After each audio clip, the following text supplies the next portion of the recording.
It's just hard to imagine what's going through your mind, when all this is happening, and, through the grace of God and a lot of patience and, a patient wife, you make it through this, and you get through, all of the recovery. And I imagine that was a long, tedious process. What did your physical therapy look like on the other side of this once you're discharged from the hospital?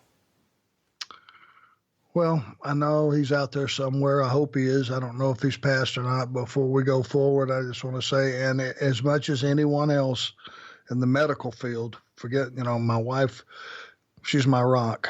I can't put enough value on what she did for me, but that male nurse, wherever he is out there, deserves every bit of the credit, good or bad, for me still being on this earth. And I just want to say thanks to him before we move forward. Sure. So now, what was the question again? Sorry. What did physical therapy look like? Once you're released from the hospital, it's not like you're just ready to start running the ropes. You've got a long road ahead of you after, being filleted like this, as you said. Yeah, it was about a month before I could get back to the gym, because once I got out of the hospital, I really started ground zero.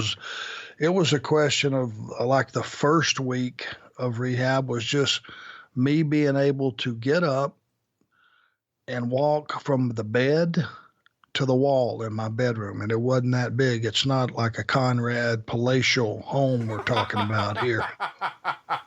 Oh, whatever. This is the Conrad Thompson starter kit when he was about 4 or 5 years old. You know what I'm saying? About 1,600 square feet over. So I'm walking from the bed to the wall, touching the wall, back to the bed, sit back down, lay back down. That was the beginning of rehab. It started at ground zero. And we graduated from me being able to go back and forth to the wall to out to the living room and sitting up for an hour. And then it built from there to getting out of bed by myself. Now, this whole time, I'm, if you can picture it, bear hugging myself and tilting my upper body back as I walked.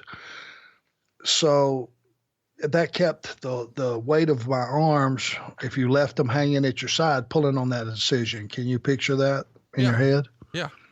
Okay. I guess to the naked eye, if you were sitting in the living room and I came around the corner, here is some guy that's doing a limbo dance through the living room. You know what those limbo dances are, where you bend backwards and kind of hop through underneath the pole. Is that the right word I'm looking for? Yeah. Limbo? Yeah. That had to be pretty preposterous if you were sitting in there wondering, well, God, there he comes. What's he doing the limbo? But it's the only way I could be comfortable. And it built up to finally a month later, I'm back to the gym. That started out with one plate on the chest press machine, literally 10 pounds. And just did machines.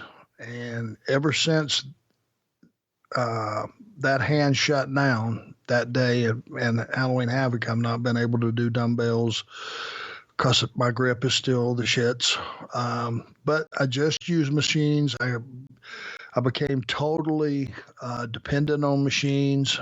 It just made it where I could work out, and I literally started with just walking around and eyeballing different machines. It wasn't even about if they were in the body part I was training that day. I was just do what I could do on that day